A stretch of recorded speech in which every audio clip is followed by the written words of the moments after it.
ସୁଭଦ୍ରା ଯୋଜନାକୁ ନେଇ ଆସିଲା ବଡ଼ ସୂଚନା। ସୁଭଦ୍ରା ଯୋଜନାରେ ଆବେଦନ ପ୍ରକ୍ରିୟା ଆରମ୍ଭ ହୋଇଛି।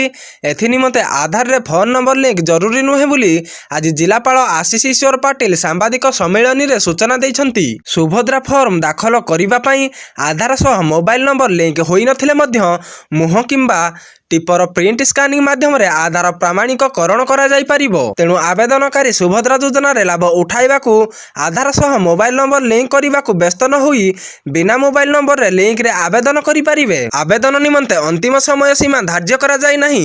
ଏଣୁ ଆବେଦନକାରୀ ଯେକୌଣସି ସମୟରେ ନିକଟସ୍ଥ ସେବା କେନ୍ଦ୍ରରେ ଆବେଦନ କରିପାରିବେ। 21 ବର୍ଷରୁ ଉର୍ଦ୍ଧ୍ୱ ଓ 60 ବର୍ଷରୁ କମ୍ ହୋଇଥିବା ମହିଳା ଏହି ଯୋଜନାରେ ଆବେଦନ କରିପାରିବେ।